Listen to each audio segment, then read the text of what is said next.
What's up, New York? You're listening to the Empire State Conservative Network podcast.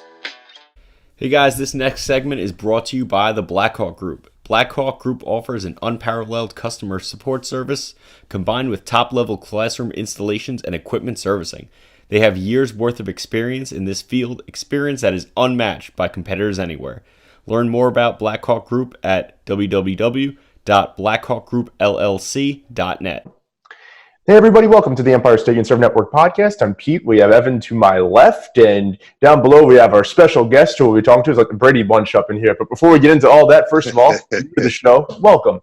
The Empire State Conservative Network podcast is for New York-based conservatives who are sick and tired of how the state's being run, and you're sick and tired of being neglected by local and state politicians, and your friends and family members thinking differently than they do about politics and life in general. Mainly it's because you woke and they're not. Today we have a special guest. We have Chris Wright from New York, and I know Evan and Justin met him at the Lincoln dinner. I was not able to attend, but Chris, for those of you guys who don't know, he's got a pretty good social media following. He's pretty heavily involved in New York City politics. So, Chris, how you doing today?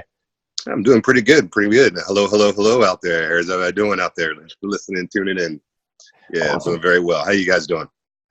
Yeah, we're doing good. So, yeah, we want for those of you people who are not familiar, not involved in the city, who aren't aware with who you are, why don't you give us a brief background story? I know you had kind of a walk away moment yourself, just like Evan and I did in our early to mid 20s. So why don't you share yours with us, and then why you got into New York City politics? Yeah, sure. Well, with me, it all started. I always kind of been familiar with politics growing up, but I got to a certain point in life where I really got involved in '08 when Obama first ran. I was a big Obama supporter, oh, yes, we can, and all that good stuff. So, I even was in Georgia. I campaigned for him in '08, went door to door for him. I got him hundreds of votes, people registered and everything. I was, real pumped, got him in the office. And after 4 years, it was kind of like, what was that, So, I wasn't really impressed by the president at that time. So I started looking at the Republican side of things back then. And it was Herman Cain and Ron Paul who really got my attention. And once I was kind of like, okay, I kind of like these two guys on the other side.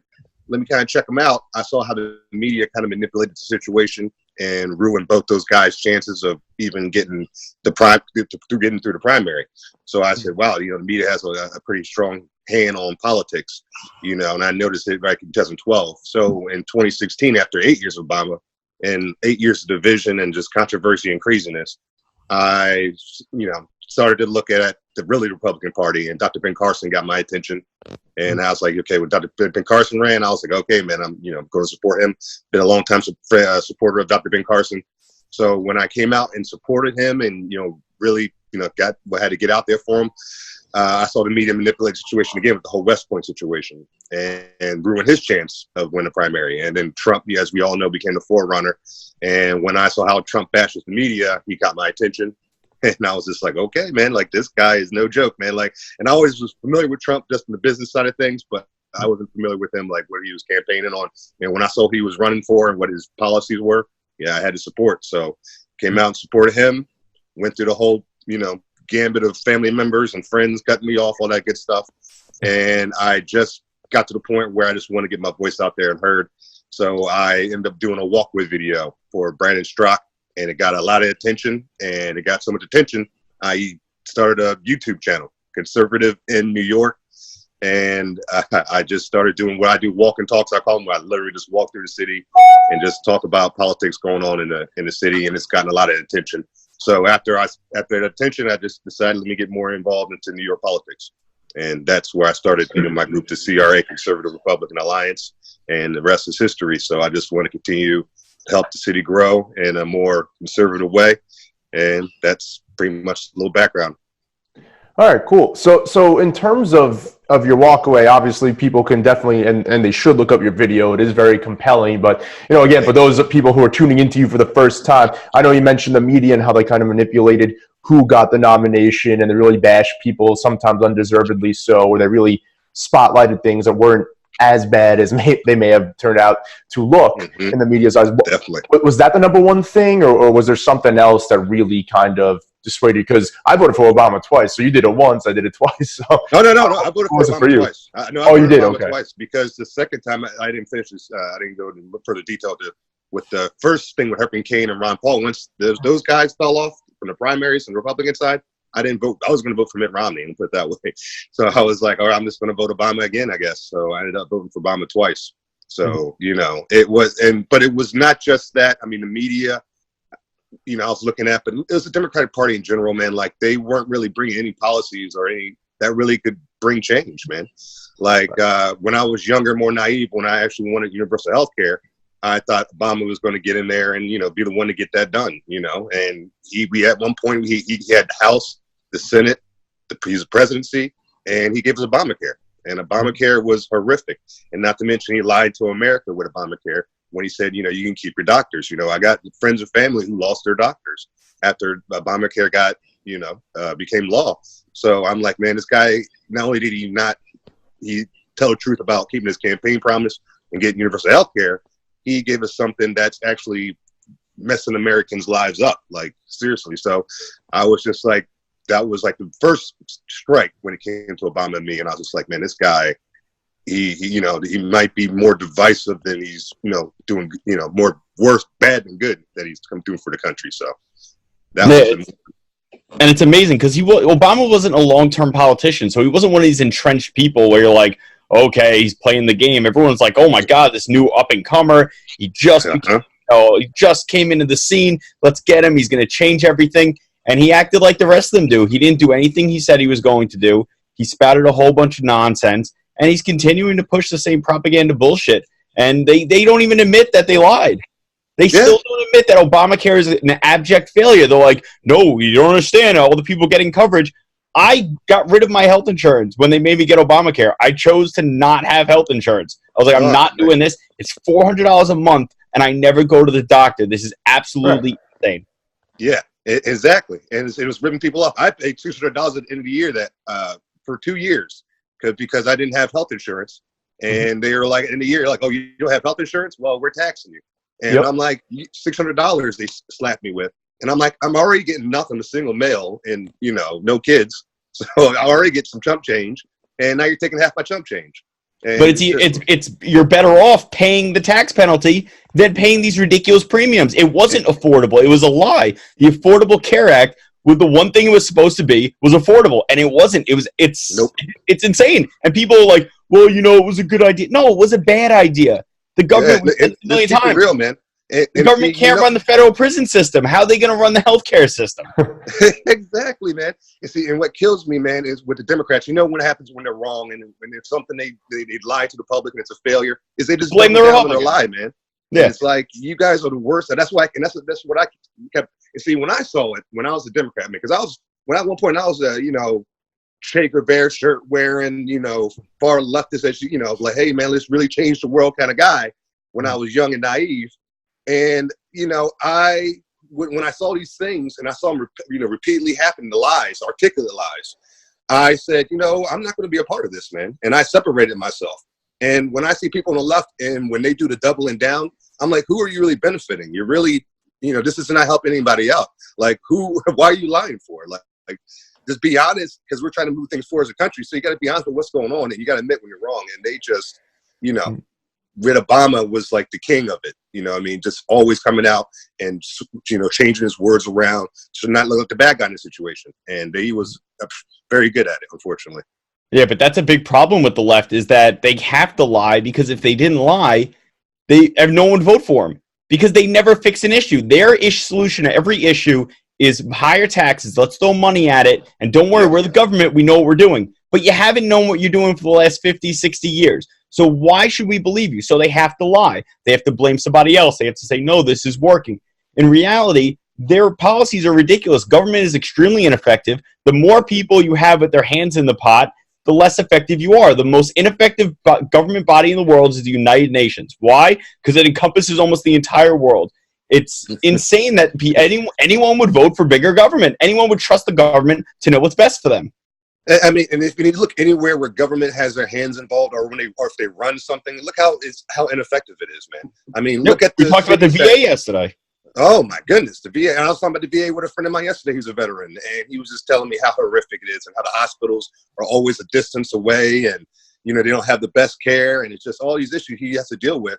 And I'm like, man, you guys, these are people who fought for our country, and this is how the government treats them, man. And it's just like, I don't know when people say, like, that's another reason that I came to conservatism, because the smaller government aspect. And you were there at my speech the other day, and I mentioned that story when I worked for Comcast and I was a cable guy. And I ran to a guy who was like, the stereotypical evil redneck. He was, white guy, stringly hair, Confederate flags, Budweiser cans, the whole nine. But when I actually, like, long story short, I just really talked with him. We just both got in a deep conversation, man. I ended up doing a lot of work for him. He had to get a lot of stuff done. So we just talked. And he broke down conservatism in a way for me. And he was just like, do you want smaller government? I was like, yes. Do you want, to protect our amendment rights? Yes. Do you believe, we're a Christian nation? We're founded. Like, yep. And I was just going down the line with him. And he was like, you know what that was? And I was like, what? He's like, that's conservatism. And I was like, really?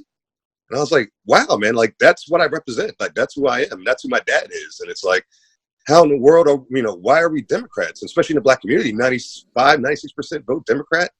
And it's just like, man, that's the ultimate brainwashing, because that's the part that used to, like, attack us, and the ones that were doing all the racist, crazy stuff to us back in the day. So it's like, man, it's like they have a lifelong, pretty much, of ability of lying to the public is what the Democratic Party pretty much has done, and they just mastered it, man. It's crazy. Yeah, like I've said it before, they should all be in marketing, because they're geniuses at getting people to believe their bullshit. And it's always bullshit. It's never the truth. It's absolutely insane. But on the other side, in conservative, Republican, whatever you are, we need to kind of get the handle on that, but we don't need to lie. We need to be out there explaining to people, like, listen, they're telling everybody they were a bunch of rich old white people. No one in this podcast right now is a rich old white person. No, I didn't know. It's all lies. But the problem is that the Democrats are very good about getting their lies out there, and the conservatives we're not good about. We're getting better. We're standing up. I think Trump is a big part of that, where people are just like, you know what? If Trump's willing to go after the media, we have to be willing to stand up and be heard.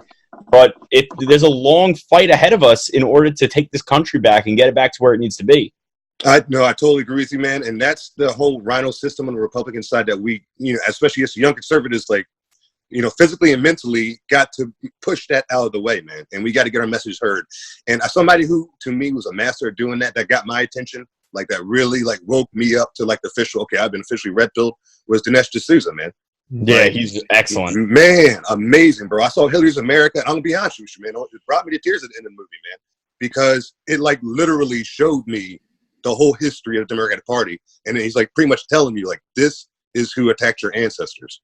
And look how they're still attacking your ancestors. In pretty much the same way, they just kind of changed their strategy, how to do it. Instead of, white KKK racist, ideology, they got Black Lives Matter, using black people now as their hitmen to go out there and do the physical damage to what they want. And, instead of physically ripping the father away off us, like he did in the slavery times, when he physically ripped the father away from his family, they used the welfare system to push him out of the house. So it's the same outcome, which is no father in the house. We have control of the family as a political party. So it's just like, and Dinesh broke it down in a way where I'm like, wow, man, how did I not know this? And I love history. And I'm like, how did I not catch that? Like, and so so we need more voices like that to get out there and open up the public, man. And, like, we got to be the ones to do it, man. Yeah, absolutely. And then, let's talk about some stuff at home. I mean, we talked about a lot about history and how revisionist history at that. I know in school we were taught a lot about, essentially Republicans are bad, Democrats are good, and all this other stuff. But here in New York State, especially, we have a lot of problems. We're 50th out of 50 economic freedom. Our governor just gave himself a 40% raise, even though we have massive infrastructure issues, massive just job creation issues. It's not friendly to business whatsoever. We just botched Amazon. But I wanted to ask you a couple of new things going on in New York City, since you obviously live in the city, you're involved in city politics specifically. So de Blasio earlier this week, for those of you who aren't aware, announced that he wants to reduce emissions by banning new glass skyscrapers, retrofitting older ones with more materials, not knowing that often, even though, yes, the materials themselves may not be as harmful in terms of emissions. What has to keep them intact often tends to be worse. And then he wants to get rid of processed meats and hot dog vendors and things like that. So what are your thoughts on de Blasio and his co-mayor wife, who also swindled almost $1 billion for a mental health initiative that's gone absolutely nowhere? Oh, no, they're horrific, man. And what they're doing to the city is, it's just, they're destroying pretty much, what our previous, Republican mayors have done to get it where we're at now, man. And it's like, and he's tearing it down step by step. And then you got people like Alexandria Ocasio-Cortez, out here, running districts. And so it's like a cancer here when it comes to liberalism, and it starts at the head. And Cuomo and de Blasio are the two that are just the snakes swiveling at the top, man. Mm-hmm. And it's unfortunate, man, because we're getting taxed so much here to like the price of rent is insane, and it just keeps getting higher and higher. You got people leaving Manhattan, coming to Brooklyn, where I'm at, and raising the rent prices, to where I'm at. And it's just, it's just. Things are just getting worse and worse when it comes to finances here, man. And it's like I said, and the fact that we're destroying jobs here with the Amazon deal that we dropped, recently lost. It's like, and we're even getting rid of potential of growth, man. Like even when positivity comes our way, we turn it down. So it's just, I'm trying to tell people, like, if you want an example of what the country will look like ran by the left, come to New York and just see what we're dealing with, and you'll have a really good idea. Yeah, and it's insane because people keep complaining about the state of New York and the state of the city and their taxes, and they keep voting Democrat. Yeah. And I'll ask them, I'm like, why do you keep voting for Democrats? They go, well, Republicans don't really care about people. I'm like, you really don't know anything about politics, do you? It's like, you really know nothing. It's really insane. And my mother keeps telling me, Democrats lower taxes. I'm like, no, they don't. You can't have more government with lower taxes. The only way to have more government is more taxes. But the Democrats do this. They point the finger every single time. They go, they'll do this. You're the racists. You're the ones who don't care about these people. You don't care about these people. You're raising taxes. We want to help more people, but you misspent the money. So we need to raise taxes to get more money back. It's like, what kind of line of bullshit are people buying? It's crazy. It's all lies. And what kills me, it's like the golden rule we learned as like 3-year-old toddlers walking around like barely can even stand. It's like nothing in this world is free. And exactly. And some reason I talk to adults a lot of times, especially on the left, and they're like, oh, Democrats lower taxes, and I'm like, how in the world, they're talking about free healthcare, free, minimum wage being $50 an hour, like it is here in New York. Mm-hmm. And all these things, all this money that's getting thrown around, and you don't think nobody's paying for that? It's not going to come back on somebody's, head at the end of the day. It's going to come back on the citizens of that area, and that's people of New York, man. And it's like, and and you can see it just in the way we live. The daily living is all these taxes we're dealing with, from food to, just gas, everything. Come on, man. Give us, it's right there in your face. And like you said, but people keep voting Democrat. People keep saying, no, the Republicans are the ones. That's the problem. It doesn't make any sense. It's like, it doesn't. It doesn't. But like you said, it's what they use. It's the ideology system they use. It's the the labeling system they have. That's why they try to put a label on everything. So when you step out of line, they can just hit you with that label and shut you up. And I see it. That happens when it comes to debating. If you're a white male, good luck trying to debate a liberal. Because it's going to be so far you're going to get into it. They're going to say, oh, you're racist, and you're done. And that, and I noticed that. That's why I kind of started stepping up more, because I'm like, I'm not, I'm saying things that I know people, with common sense can say, but they just can't say it because they're going to get hit with a certain label. And it's like, and even me, they hit me with my labels, of course. And, I hear what I have to hear, man. Of course, Uncle Tom's and Coon and all that, I hear, yada, yada, yada. It's like really just like water on the shoulder, man. Like I don't even pay attention anymore. Because when I school somebody, it's like, you can see like that red pill moment. And it's like, there's times, like I said, people change their minds, but a lot of time when you're dealing with the left, especially here in New York, they are like a cult, man. They are locked into that leftist system. And even once you try to school them or try to get in, it just won't, you can't infiltrate, man. It's like they're totally brainwashed, pretty much. This next segment is brought to you by Items for All Occasions. Items for All Occasions specializes in helping you sync up with what you need for your event's promotional needs. Whether it's announcements, cards, giveaways, invitations, tchotchkes, or video books, they have you covered. Learn more about Items for All Occasions at www.itemsforalloccasions.com. This next segment is from our new sponsor, Royalty Auto Leasing. Royalty Auto Leasing is a fully licensed automobile brokerage that services the tri-state area. The advantage of using them over going to a dealership is simple. Better prices at a greater convenience. There is no need to go from a dealership to dealership anymore looking for a car. They make absolutely sure you get the best possible price on any new make or model. From delivering the vehicle directly to your home or office, to returning your lease when it is up, to early trading arrangements, they do it all. Visit royaltyautoleasing.com to learn more. Yeah, no, it's bad. And I understand it. Like, listen, if you believed your entire life this one ideology, it's kind of unsettling to be like, we were just lied to for however long you were, like, people who are Democrats. And the new thing is, though, they'll tell you that you're afraid. So if you're a conservative and you disagree with a liberal, they'll be like, why are you afraid? Why are you afraid of women having an opinion? Why are you afraid of, illegal immigrants? Why are you I'm not afraid. I'm telling you what I believe in. Not one time have I ever used the word fear. I'm standing up for my country and my people and what I believe in. But it's really like they do the same thing with the whole Trump-Russia thing. They just found out they were lied to for the last 3 years by CNN. And then they bring up CNN in the next argument with Trump doing something wrong. You just heard CNN the last 3 years said with 100% certainty that Donald Trump was colluding with Russia. Then it turns out there's no collusion. So what does CNN do? They double down. They go, well, he was doing other criminal things. They just lost all credibility. Why on earth would you trust anything that they have to say? They just lied to you. Yeah, and that's what separates people like us, the independent thinkers out there, is when we get been lied to, I'm not going to keep believing this. It's like common sense. Like, okay, I'm going to step away. I had to do that with CNN. I used to watch CNN and MSNBC every day. And me and seriously, man, as crazy as it sounds. And but I'm not afraid to admit it, because when I'm schooling, especially when I'm talking to on the left, I'm letting them know, like, I was once you, man. Like, we were on the same boat.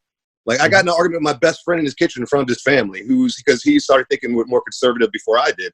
But he knew I was a smart dude, an independent thinker. So as best friends, we got in that best friend kind of argument where, you don't even know how loud you guys are getting. You just, people around you like, holy, but you guys don't realize it. And we were in that moment, man. And it's like, and then we stopped. And I just told him, man, because I love history. I said, let history decide who's right and who's wrong. We'll see. And as time went, and that's all, because I said, man, because we're going to just be yelling and screaming at each other. I just stop it right now, because it's not going anywhere. So time went by. About 3 months later, I saw what we were debating was coming up as false. And what he said was true. So I called him up out of nowhere, bro, and he was at work, and he was like, hey, man, what's going on? I'm like, hey, remember the argument we had in the kitchen about, with the whole conservative or, Democrat thing? He's like, yeah, man, I'm past that, man. Don't worry about it. I was like, no, man, I was bringing it up because I want to say, too, I was wrong, and I apologize. And I'm going to think more conservative from this point on. And he's just like, oh, he's like, all right, they're cool, kind of him off guard a little bit, but he's like, all right, man, cool. But he respected it and just moved on. He didn't rub it in my face. He said, oh yeah, I told you. It was just like, two men like, all right, man, cool. Let's just, let's just do this from now on and see what happens.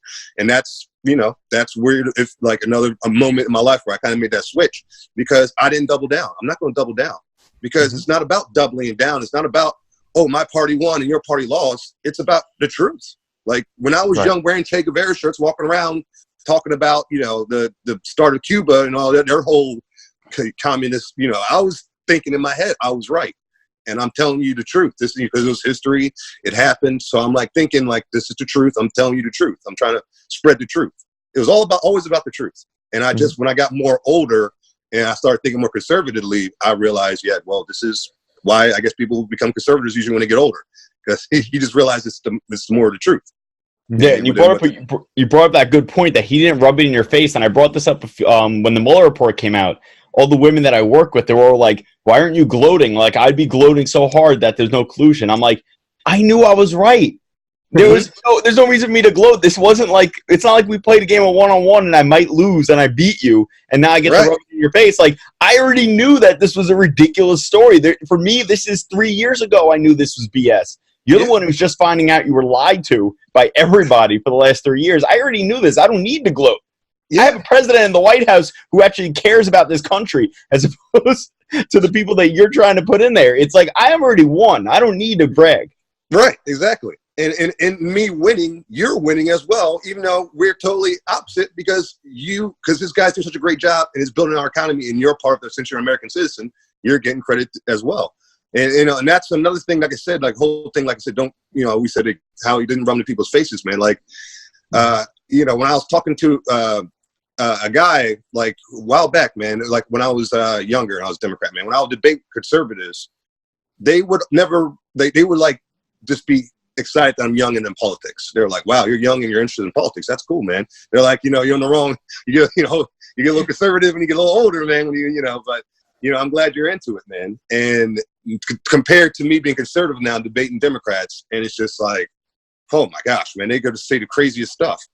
And and it's just like, I just want people like to see, man. I wish you can put like a political mirror up sometimes and just put in people's faces so they can just see themselves and how foolish they sound sometimes, just the way they act, man, like children. And then when they're put in their place, they just run off into another subject. And like I said, we don't gloat because, like I said, I knew I was right from the jump. I knew Jussie Smollett was lying the moment he opened his mouth. Like, he held on to the Subway sandwich. You know what I mean? Like, South side of Chicago at 2 a.m. during a winter vortex. You got 2 white guys in MAGA hats in Chicago with noose and bleach. And he held on to the Subway sandwich. Yeah, and he never dropped it. He never dropped the Subway the whole time. Like, who is this guy? You know what I mean? Like, he'd be in the NFL. Yeah. He couldn't make it into Mighty Ducks 2, Pete. He's not making it into the NFL. I mean, he didn't let it go. I mean, if he was beaten and stuff and he poured stuff on and he was still hanging on to it and he ate it too. So maybe a filled Subway sandwich, allegedly. That's always good. Oh, yeah, always, man. It's just so believable, man. And then he went to his agent's house instead of the police station. Like, I mean, come on. Like, and he wouldn't turn over his phone to verify the account. So, yeah, that's... Yeah. But that's the key. As a Democrat, if you're accused of anything or you're accusing someone, don't give the police any tools to help them in the investigation because they're going to find out that you're lying. The enemy. Yeah. Exactly. But they don't want to be armed against. Yeah, right. Well, they kept calling for body cameras for police accountability, and then once they had the body cameras and realized that like 95% of the time the police were actually just doing their job. They go, well, now body cameras are an invasion of privacy. So you wanted the body cameras to keep them accountable. We did the body cameras for you because the police are like, hell yeah, we'll do body cameras. Fine, I'm just doing my job. And then we gave it to you. You're like, no, it's invasion of privacy. You can't record us. It's like, but you record the police every day with your damn cell phone. Like, so it's like I said, man. It's like a child, man. It's hard not to look at like the Democratic Party a lot of times, and I think that's why AOC, they love her so much, is because she reflects them in a physical form of what the Democratic Party is. This like a teenage angry girl that just doesn't know, who just doesn't know any better. And it's just like, so it's just they get upset, you put them in their place, you school them, they move on to something else. It's just like they just bounce around. And it's just, like I said, just admitting you're wrong. And it's just, I don't know, man. I think that if you're a certain age and you're still a Democrat, man, I think it's like a mental disorder almost. Yeah. It's something I really think of sometimes, man, because I'm like, what is going on in your head for you to stick around with this party, man? Like, that lies to you almost every day now. Like, it seems like every day the Democratic Party's lying to their... Yeah. And every Democrat that I know keeps going, we don't trust the government. My cousin is a giant Democrat. She's like, oh, we would never get an Alexa because, the government can use that to spy on you. I'm like, then why do you keep voting for Democrats who are increasing the size and expanse of the federal government? Yeah. Like, what are you doing? Yeah. Yeah. You don't trust the government. You don't trust Trump. You think Trump is Hitler, yet you want to get rid of everybody's guns. Like, give it to him. They literally don't. Give it to him. Give it to the government. Give it to the police. Give it to the police that's always out to get you. Come on, man. Like, like I said, it just no common sense, man. Like, it's just out the window, all the way out the window, man. And I just didn't want to be a part of that. You know what I mean? Like, like, I'm just a person that likes to debate. Always, even when I was younger, I was big into sports, and I would just debate my friends on what the team was better. I was always into debating. And like, the number one thing about debating I learned is get your facts, get your evidence, get that in order. And it's just, when it comes to the Democratic Party, it's like there's none, man.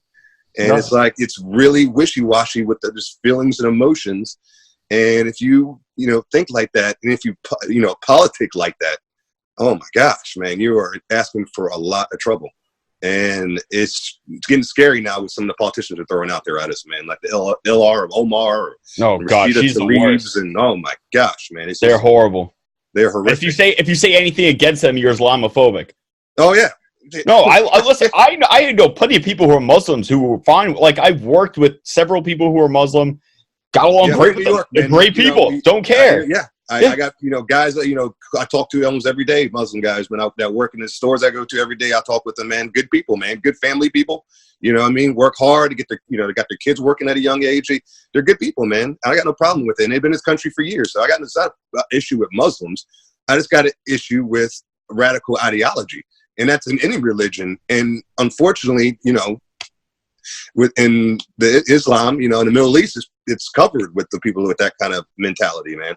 And it's just, and it's just a scary, when you look at it, man, and, some of the things that happen, over in those parts of the country. And it's just making people aware of that isn't making me saying I'm afraid of Islam. I'm an Islamophobic. It's just, I just want people to understand, like, this is what's going on, because Europe didn't get that clarified with their citizens, and look what they're dealing with right now, unfortunately.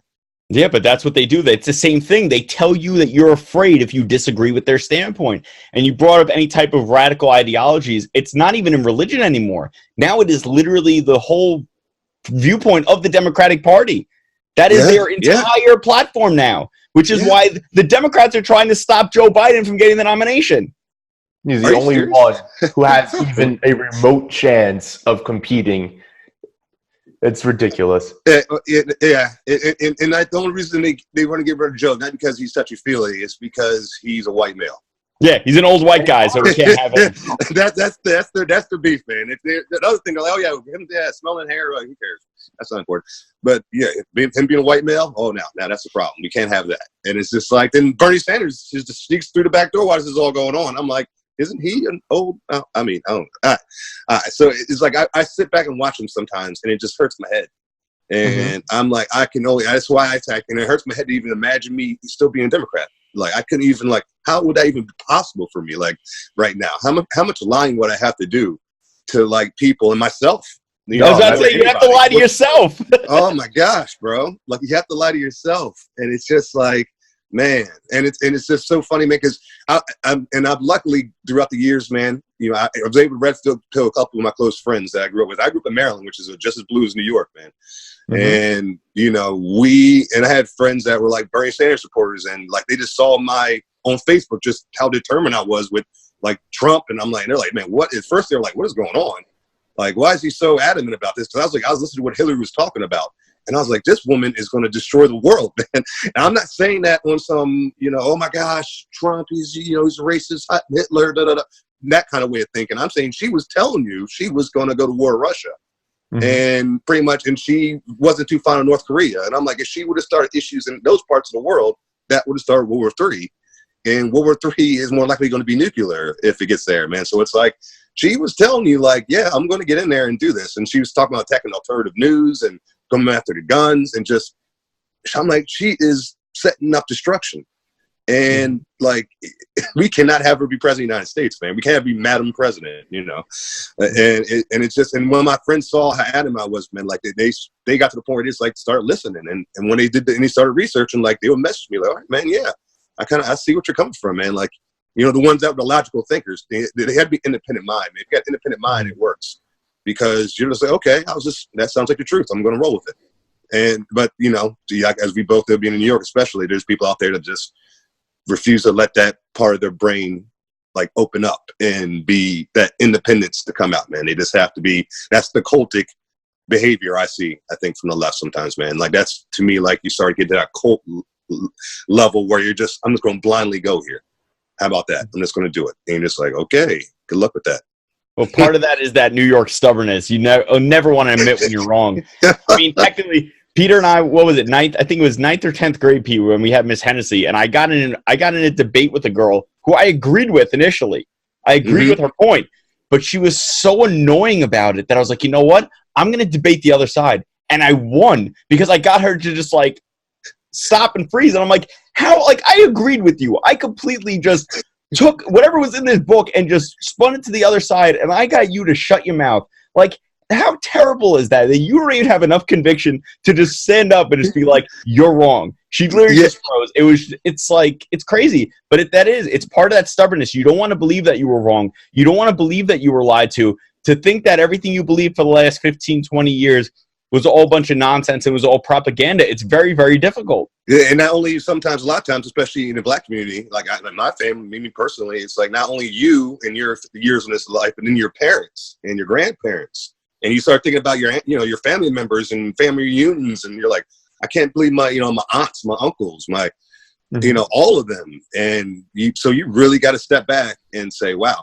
And I was willing to do that. It got me a lot of arguments, trust me, with family members I got along with perfectly fine before. And all it took was me to support Trump, and that all changed. Mm-hmm. And, but I didn't back down because I'm like, if it gets out of hand, it shouldn't do that because it's politics. I always say I never unfriended people in real life or on technology over politics. Yeah. But I've been unfriended in real life and in technology many a times because of politics. And it's just, it shouldn't be that way because it's like, to me, it's just like we're talking about something that we can step away from and still be who we are. You know what I mean? But it's just the stubbornness of it. Like I said, New Yorkers have that, that issue sometimes with the stubbornness. A lot of people, Black people in the Black community had that issue. They admit it that they're very stubborn on issues, hard-headed, individuals, some of us, and it's just so difficult, man, to tap into that. And but you got to be able to admit you're wrong, man. That's the key, man. That is the most important key. And that's something I thank God for all the time I've been blessed with since childhood, man. I never had an issue admitting I was wrong about stuff. People always say even when I was younger, they know. They're like, man, but I don't know, man. I guess it's just deep down inside, I've always been a fan of the truth, man.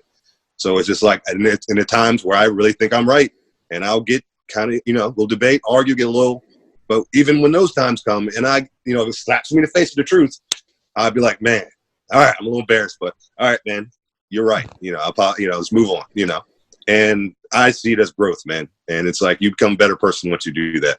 And, I just wish more Democrats realize that, man. It's okay to admit you're wrong, man. It's okay to step away. It's okay to walk away, Yeah, really walk away. Hey, everyone else is doing it. You might as well join the group. Yeah, man, exactly.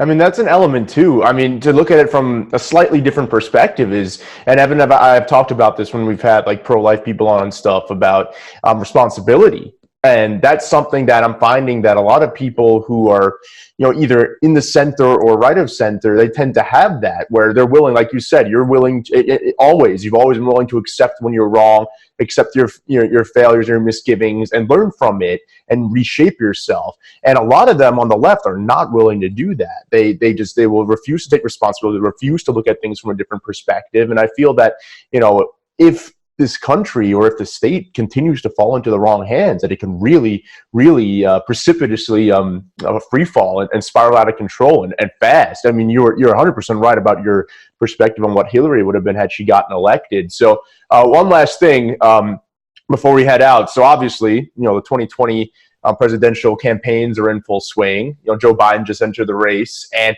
believe it or not, breaking news, he just outdid Beto for the most money raised in a 24-hour period by, what are you doing? I'm doing my Joe Biden. Oh, okay. Well, you're not touching an unsuspecting little girl who doesn't want to be touched and fondled on her breasts. But anyway, so Chris, what are your thoughts? If I was 13 years old. That's an August. All right, so let's get back to the nominees. So Chris, I know you mentioned that some of them are really, dangerous, and especially if I don't think that most of them even believe half the crap they're spewing. I think they're really trying to appeal to their very active vocal minorities in the base who really are, the socialists and things like that. But who do you think would be most dangerous? And then, what do you foresee happening during the nomination process? Do you think, again, that someone like a Biden or a Sanders, who are the two front runners, do you think they're going to get steamrolled by the DNC again in favor of, say, a Cory Booker or Kamala Harris because of the intersectionality checkbox? Like, what are your thoughts on what's going to transpire over the next year or so? I mean, in the next year or so, I think it's going to come down to, because the Democratic Party is going to be a circus for one. It's going to be definitely something to watch. That's for sure. Mm-hmm. But I'm looking at Kamala Harris because of the whole black woman.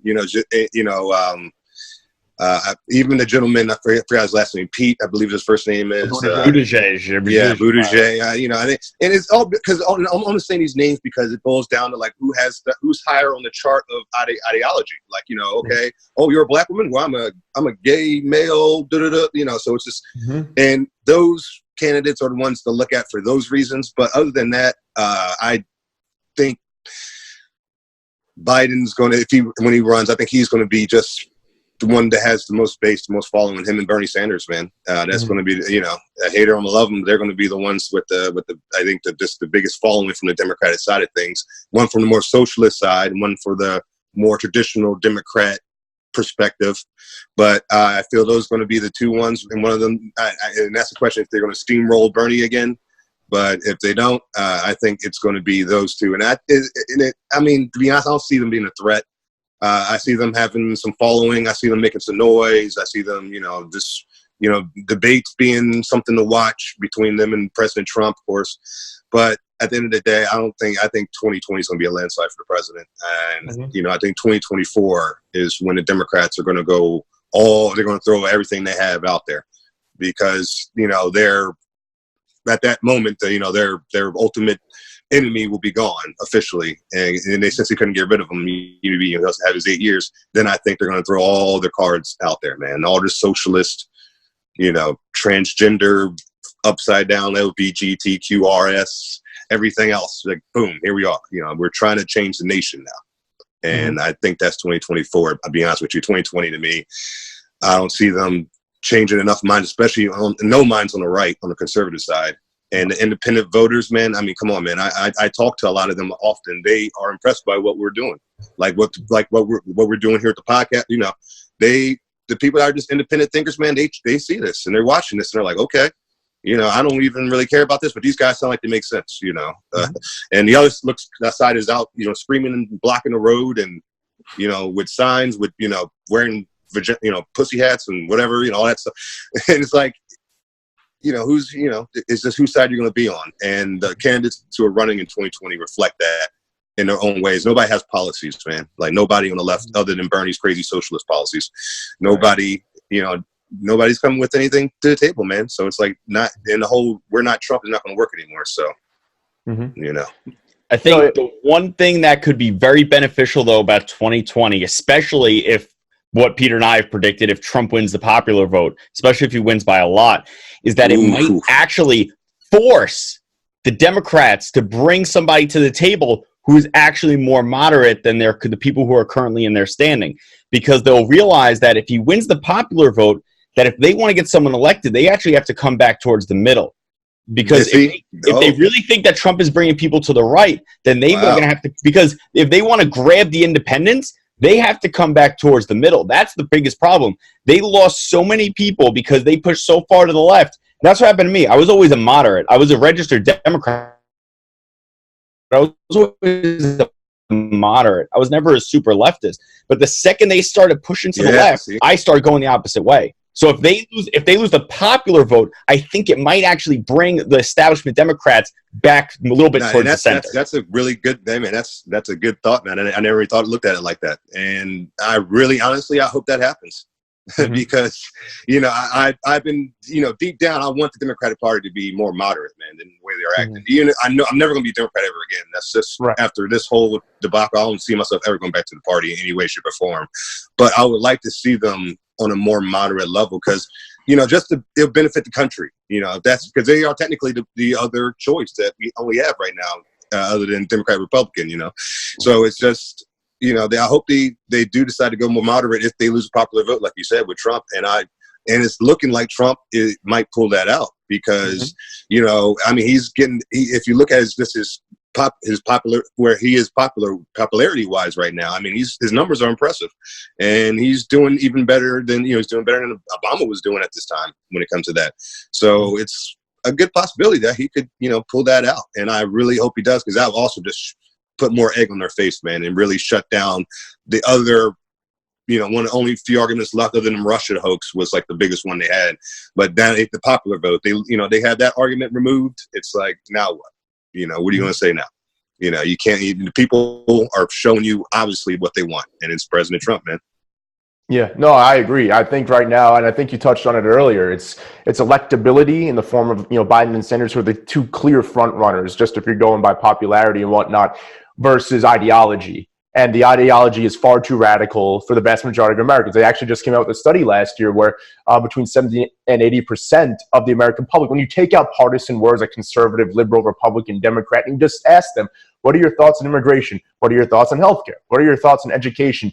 Most people actually agree. So the fact that they're really pushing this radical ideology that alienates a lot of their base, if that's what they go with in terms of nomination, that's why Evan and I are predicting it, because I think it's going to happen again. That's actually what made me walk away. Was I saw Bernie got screwed. I was actually a Bernie bro in 2016. I saw he got screwed, and then I was like, wait a minute, how did she get away with this? Then I heard about the emails and all this other stuff. I really started doing my research. And then I was like, oh shit, something's messed up here. So I think if they continue to double down, you're right. If they continue to double down and alienate their base, there's no way, if they go with ideology over actual electability, that they have any chance. So that's why we're going to both predict the wins in a landslide. So, Chris, where can people find you? I know you said you have your YouTube channel. We'll link it down below in case you're driving or something when you're listening to or watching this. But where can people find you online so that they can check you out? Yeah, definitely. I mean, you can find me, obviously, like you mentioned, YouTube, Conservative in New York. You can find me as well on, if you Facebook, my fan page is probably the best way to get my information that I post on Facebook. That's where I post most often. And that is Wright is Right. And that's just my last name, Wright, with a W, W-R-I-G-H-T, is right, like you're going right, like, the right side of the party, so Right is right. Side of history. Right side of history. Yeah, exactly. Right side of history. Exactly. It works hand in hand with that. That's why I use the name. And you can also find me. I just started doing a podcast. I do once a week, Politics podcast. That's going to be on SoundCloud, and it's also on Spotify. So you can find me that's a podcast I started doing with two young ladies who are liberals. And we just talk about events going on, and we just debate. And I'm just trying to show people that you can have people on the opposite side and still have dialogue and converse and be civil. And, so you can find me on there as well. So, and also, I'm sorry, Conserv in New York on Twitter, and that's a CONSERVINNY, conservative _IN_NY New York. That's Conservative New York on Instagram. You can find me there as well. And I know that's a lot of info right there. So all right. We'll link it all down below. So if they want to check you out any of those mediums, they can. But Chris, thanks a lot for coming on. Really appreciate it. Guys, thanks so much for listening or watching. Have a great weekend. We'll come back at you next week. Have a good one. Yes. Hey everyone, it's Evan from Empire State Conservative Network. Please check us out on iTunes, SoundCloud, or wherever you listen to podcasts, and subscribe and leave us a 5-star review. Also, check us out on Facebook at Empire State Conservatives, on YouTube at Empire State Conservative Network, on Instagram at GetRedPilledNY, and on Twitter at Empire State Cons. Also, check out our store at EmpireStateConservativeNetwork.com/store for all current and future merchandise to help melt the snowflakes in your life. And as always, don't let fear take your freedom.